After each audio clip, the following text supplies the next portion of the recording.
This is the Real Estate Powerplay podcast, getting you the information that you need to be a successful real estate investor. Hosted by Mark Monroe, Ronnie Walker, Gabe Rodarte, and me, Marty Grizzanti. Combined, we've done thousands of real estate transactions.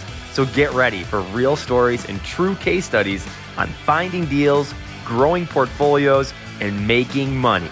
Welcome to the show.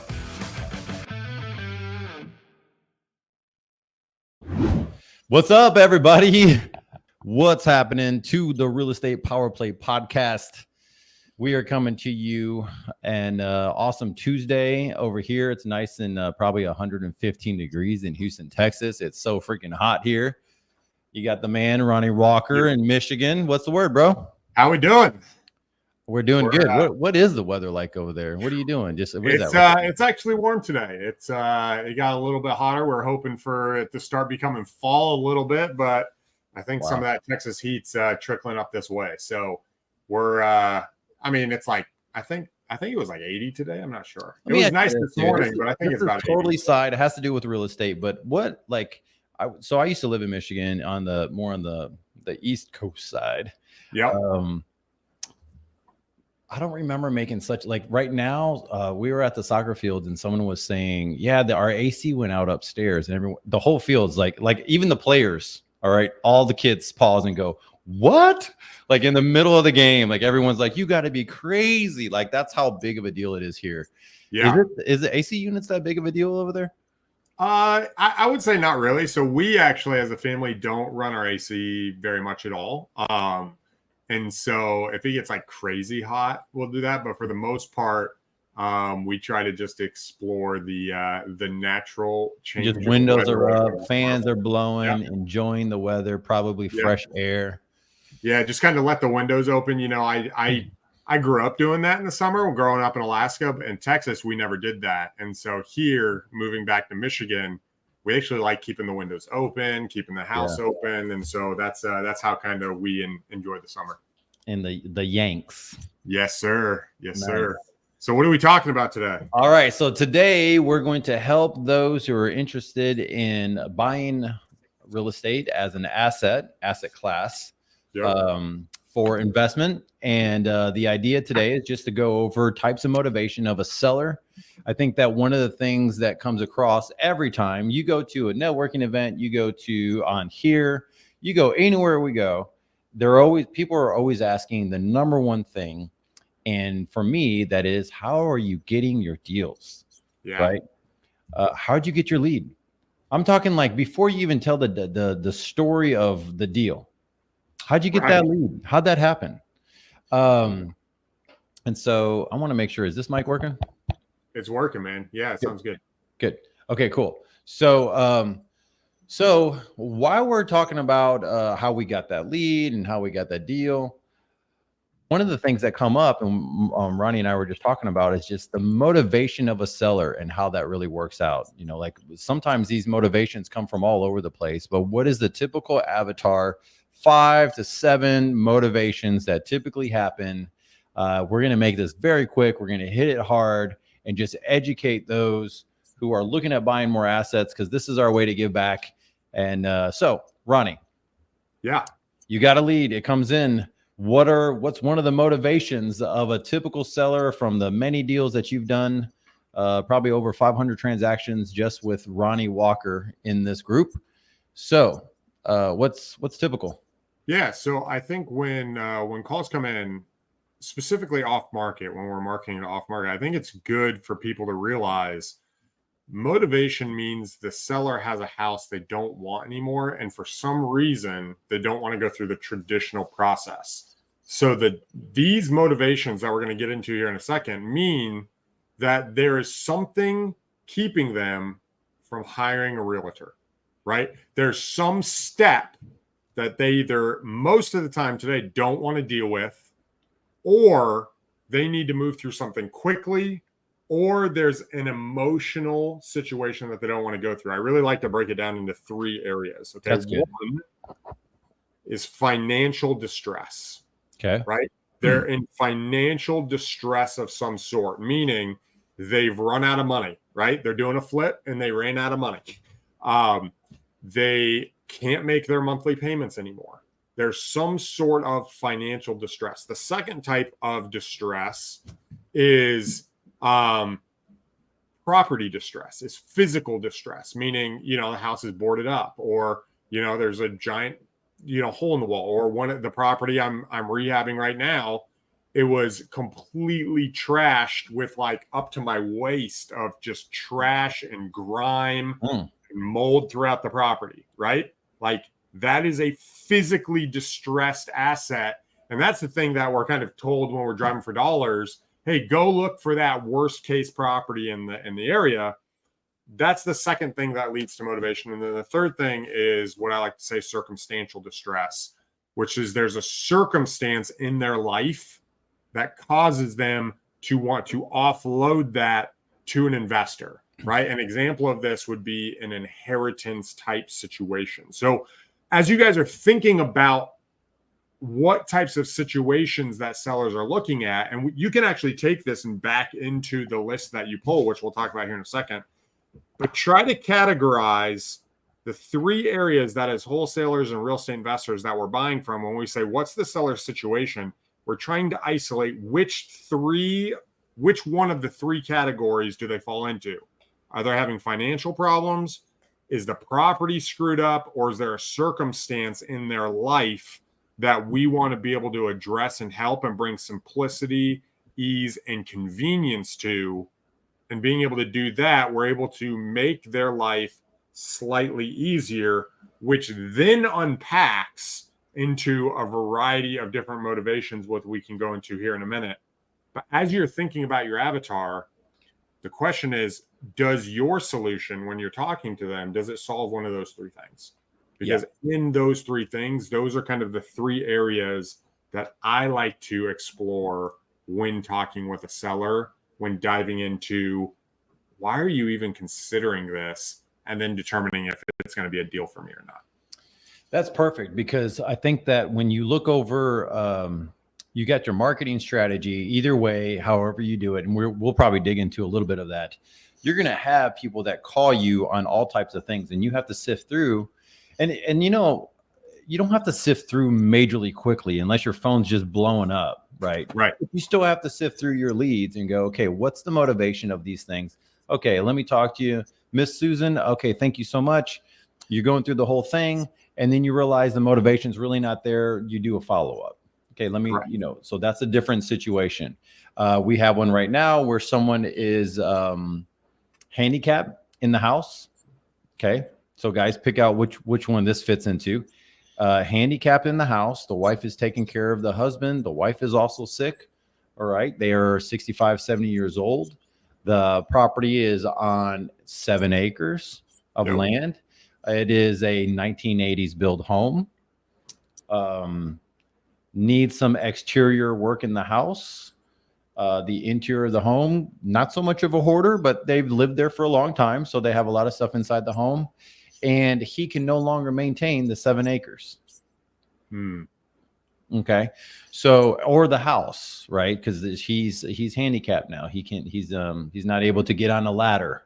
He's not able to swing a hammer the way he used to. He can't even make it around the back of the home where there's high grass. He can't get on a lawnmower, can't get on the tractor. So what kind of situation would that fit into your categories? Yeah, so that's a great. So when someone calls like that, immediately when you're talking, they're explaining, it's almost like intuitively you're like, oh, there's motivation here, but you're not, that's more of an intuitive feel, right? Like he's got a situation in his life, but then when you try to get more analytical and say, which one does it fall into? I would say this falls into circumstance, right? There is a circumstance in his life that is causing them to need to make a change. He can no longer take care of 7 acres. He can no longer take care and keep up the maintenance of the house without it deteriorating, which then could cascade into financial sides where now he's got to pay somebody. Right. But really there's a underlying circumstance that's making him and her want to transition to something that's a little bit more manageable, something that they can live in for either the rest of their life or into a family scenario. This is a great example because there's an underlying reason, and there's a logistical transition that we can help with. Right. So let's go to that, because that's a motivation thing. I think that when I found out that it's not just about buying a property, that you can provide other resources. Yeah. One of the resources that we provide for some of our sellers is a moving company, and just pay for a moving company. Mm-hmm. Right. And so that helps out with a lot of stress, because if they're like, oh my gosh, like, it's not just a financial thing. The numbers make sense. You're good. But then they're trying to figure out, okay, well, how am I going to move all this stuff out of this? This is my mom's house. She's been here for 40 years. Yeah. Now we're moving into, like you said, a logistical type thing, right? Of course. I'll give you very similar to what you said. So the last 2 properties I've done, both of them were scenarios where there was a divorce situation. One was a remarriage. Okay. So the way that this looked like, Rich Nickel, what's up, my man? How are you? What's up, Nickel? So both of them were a divorce scenario. One was a remarriage. In both cases, what we did was we actually bought the property and we did a lease back, right? A seller lease back, where we purchased it. We held back half the proceeds until a certain date, and then we charged them $200 a day as a penalty if they went past that date. One of them I own right now, and they're still in their lease back. The other one I wholesaled. Well, this is an example of, there was a scenario with the one that I wholesaled where the investor bought it, is they had a garage full of stuff that they hadn't moved yet, but they needed to close quickly because there was a tax foreclosure. So we worked out the deal, closed on the property. They got a portion of the proceeds, the taxes pay off, and the investor I wholesaled it to owned the property, and then would work with them to get their stuff out of the garage while they fixed up the house. Okay. Well, because over $50,000 was stuck in escrow and was going to be released to the seller once they move the stuff out of the garage, this does 2 things. It, one, protects us as investors, but also it provides flexibility to the seller, which is really what they need. They don't want to get rid of their entire price, right? They want to make money on their property, but also they're in a pickle. And so it's up to us to solve that problem. That's a very one quick snippet, strategy that we use, that I've used constantly through the years, that is a way of solving problems in a scenario like a divorce or a moving. And that's where, when people start talking about all this creative stuff, Gabe, and I know you know this, when people are like, there's 70 different ways to do blank, and there's all of this, that's born out of a need of the seller. Right. That's literally birthed because the seller is like, I'm willing to sell it, I'm willing to be flexible, but I'm trying to do blank. And that creative situation is because of the situation that they have explained to us, which gives us a tool to solve that. And so one of the things of understanding and bringing out the motivation of a seller is, you have somebody who might be looking at selling their property or getting out of these 3 categories. I did 4, but 3 categories. These 3 categories as a square box, right? Yeah. Like I'm only inside this box. I don't know how to look at it any other way. It's the reason why I reached out to you, or went to your site, or online, or searched for this, or made a phone call, got a referral. I don't know besides this. And that's the reason why I made a call to you, or why maybe a cold call or whatnot. I'm entertaining this now. Okay. Yep. So now that's there. They only see within this box. It's our role to help bring out some of that motivation of the seller, is what we're talking about here. Yep. All right. And the more strategies and stuff we have, it's great, because then we can help them go through it. But I think the key that what Ronnie's talking about is, do you have the story form? Do you have the language, the format to go, I know how to get them out of this situation?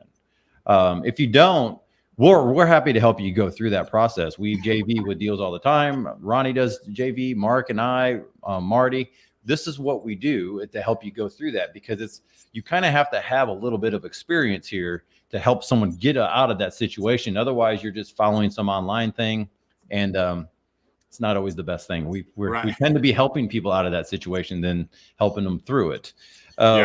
So now we have this motivation. It's good to get them outside of this box. But before we go there, you're saying that there's like a personal motivation. I would say divorce is one of them. Yep. I would say death in the family, a probate type thing. Yep. Right. Is another thing that can push someone towards a motivation. Yep. Maybe a loss of a job. Yep. Right. Where they're personally in the spot. Health issues for sure. Oh yeah. That's always a thing where you're just like, it's weird because when it comes to health stuff, I think the first thing people go is say, okay, I just cut my grass the other day, or I just did this other thing to the house, or I did this other stuff. And it tends to be on a house, correct me if I'm wrong, but it tends to be on the house where it's already kind of needing some work, maybe they've had some illness and they're like, I'm just putting it off, waiting for me to get done. And then the blow comes and they're like, I don't think I'm going to get any better.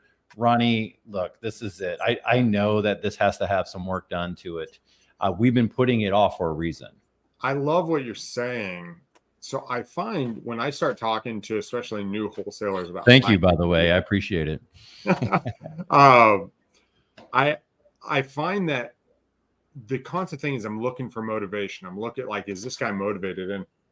And as I've dug deeper asking questions, what they're looking for is actually the wrong thing. They're looking for a tone of desperation versus a situation. Right. And what you're describing here is a situation. It's not necessarily a tone, right? If we're looking for a tone of motivation, I'm going to miss it, right? I'm going to miss out, because the truth is people have options and people they can call, and you're getting cold calls in this, right? They're looking for someone credible they can trust. So they know there's options, but they're looking for someone to solve their problem. And so when you're talking about these situations, when I approach it, that's exactly what I look for. I'm looking for situations or some sort of flag, right? Think of like a red flag when you're talking to someone, right? Some sort of flag that says, hey, the taxes haven't been paid. Hey, I have a medical bill that came in. Hey, I'm moving across the country. Hey, my father died, right? And so, hey, the property was flagged by code violation, right? Hey, my water was turned off. It's been vacant for 3 years. These are flags that should key us into there is a motivation, even if this guy doesn't sound, or this lady doesn't sound desperate. This means it's an investor type of property that I can go. And so the thing that I have, how often, because I've only had, I can maybe count 5 deals that we've done where the person calls me up with the ultimate motivation on the phone call, first or second call, and we're signing a contract that afternoon. Right. I mean, there's not that many times. I mean, I remember walking out of one, the guy didn't even sound that motivated. He's like, look, I just need to move on from it. Come down to the house, take a look at it. I show up. This was a couple of years ago.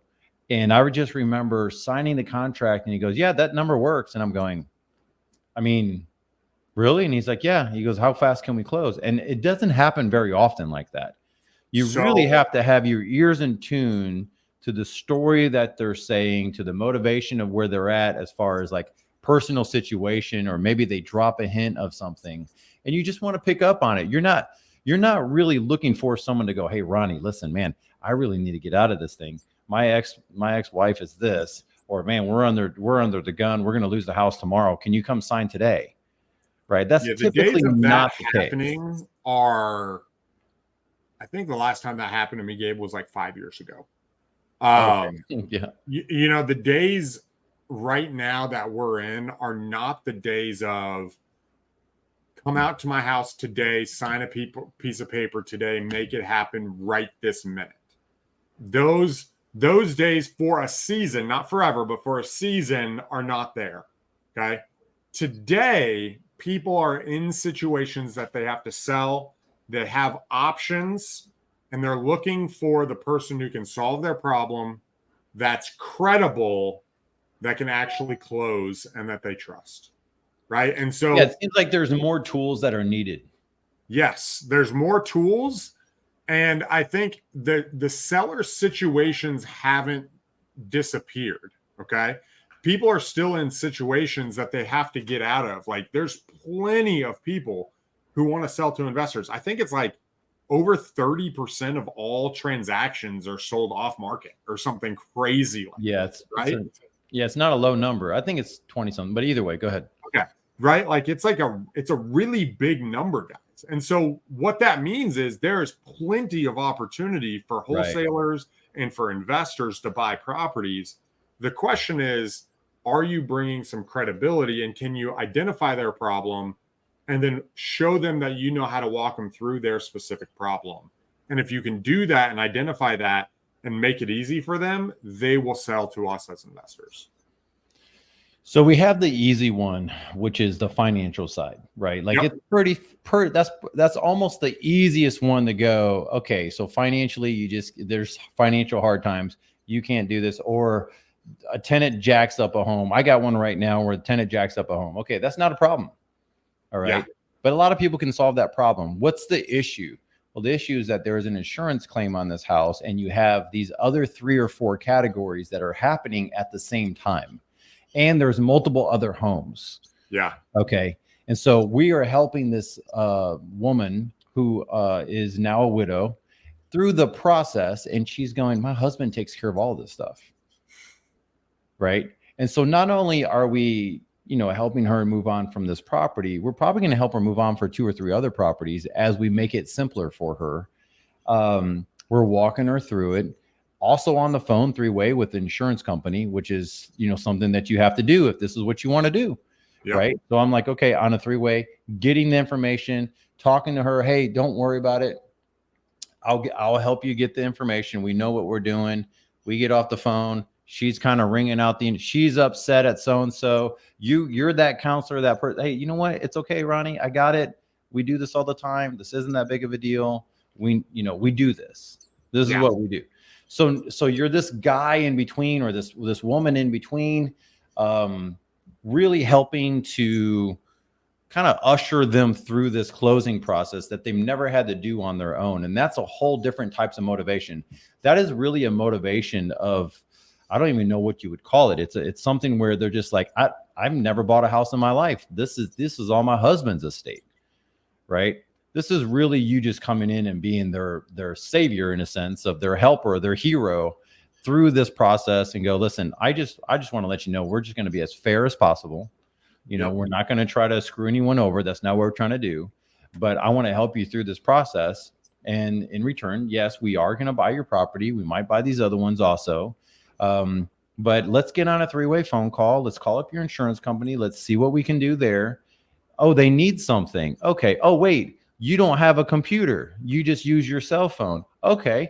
Don't worry about it. I can help you through that process also. Like, these are things that come up that most people are like, you got to be crazy. This stuff really happens. And I'm going, you got to learn how to solve these situations. Yes. And what's interesting is, and this is something for all of us to get, like, if we can really get it, we're doing something in the backyard. One of my kids I don't know what we were doing something in the backyard, like mechanically. Maybe it was with the garden or something like that. And I go, hey, son, we had to get resourceful with with the tools that we're using. And I go, you know how you make great money? And he goes, yes. He goes, the more resourceful you are, the more money you can make. And I'm like, exactly. He's 11 years old, and this is the lesson that I'm teaching him while we're out there trying to fix the lawnmower and the landscaping and the garden and all this other stuff, because I'm showing him how to do this stuff now, and that's just our life. But I want to be able to teach my son that stuff, because I think that whenever we talk to wholesalers and investors and other people, and it's one of the reasons why you have a training program, right? It's one of the reasons why we do this, is so that we can help people be more resourceful with what they have. And it's such a beautiful gift. By the way, I did learn this from Tony Robbins. I did listen to an audio one time, and he said, if you can be resourceful, you can figure out how to make good money with your life and have a great lifestyle. So we're using that same resourceful skill into finding people's motivation and then taking that and saying, how can I solve your problems?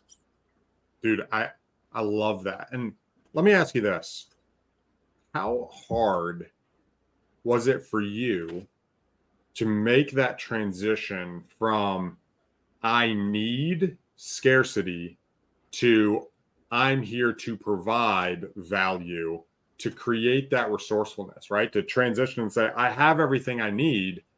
I just need to be resourceful. What did that look like in relation to finding deals and identifying motivation? I'll tell everybody the truth. Like, so when this happened for us, we were in scarcity mindset. Like I was, you know, we had crews, construction crews, all this stuff. And I was like, I want to do other stuff. And I was just in that mode of like, I just need to start doing deals. Yeah. And I don't think that's a bad thing. I think it was a place that caused it enough burn and a desire and a fight in me. And then as I would go, what would happen is over the course of time, some deals just fell in my lap that I was like, I don't know how to fix it, but it's in my lap. So then I just started reaching out and looking at things of saying, okay, how else can I help this type of person?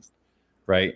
I got into this business though. A lot of people don't know this, but I got into this business because my grandpa passed away and we took his assets, which he only had one, and some other stuff that he had and stuff. And we had to learn how to monetize it for my grandma. And that's really how I got involved. And then I helped my mom go through this whole thing. Right. And as I go through this whole thing, I'm like, oh, there's kind of a cool niche. This is back in that real estate thing that I've always wanted to do. You know, it's like, it wasn't like I was in a hot pursuit of this ultimate Gabe that some people see. Like, it's not that, or even that my kids think I am. Right. It's not that. It was something of me just going, you know what? I'm just going to help out my mom. Right. Right. And then I go, you know what? I can help out some other people. And then I started helping out some other people.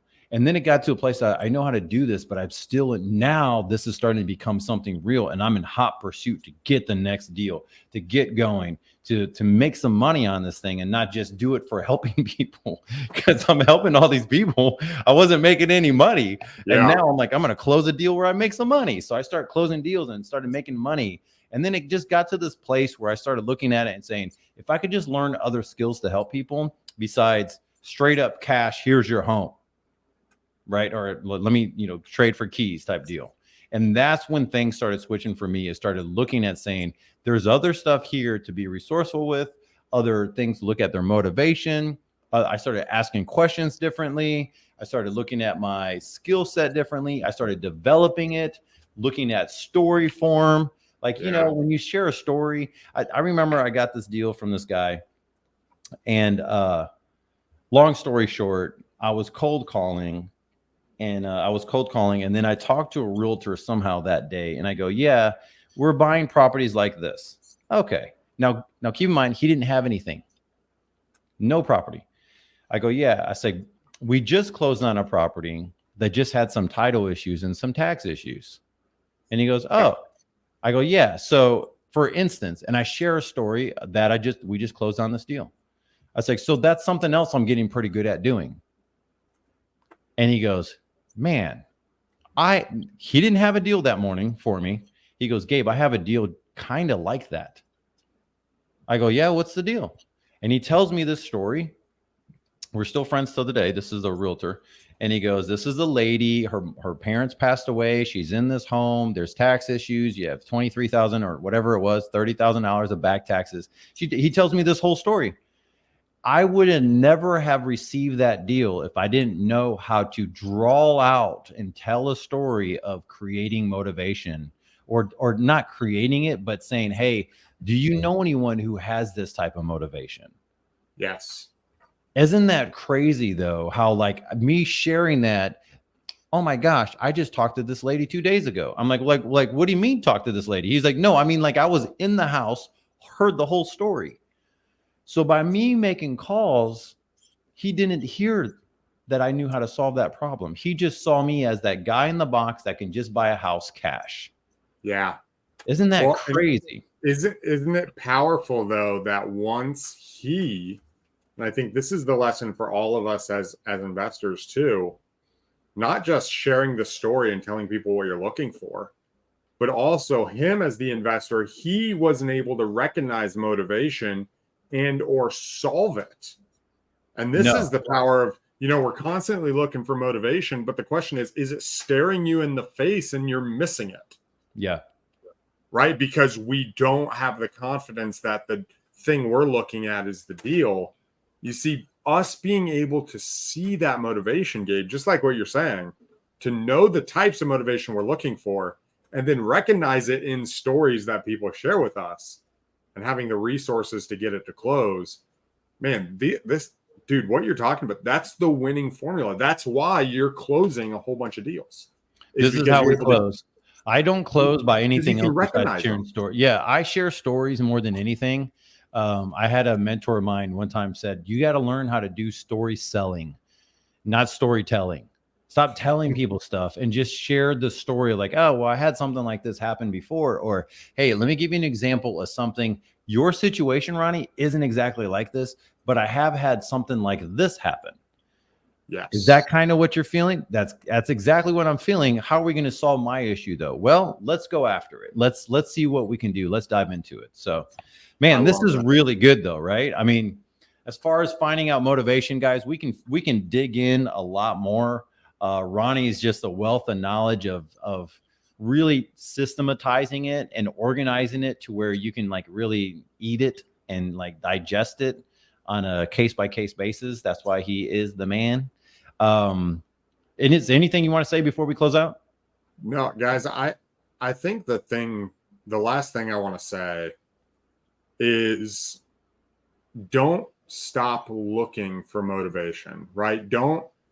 If there's no motivation, be okay with it. Just move on until you hear the story, because we're looking to solve people's problems. And it's really easy to be like, I got to create motivation in people.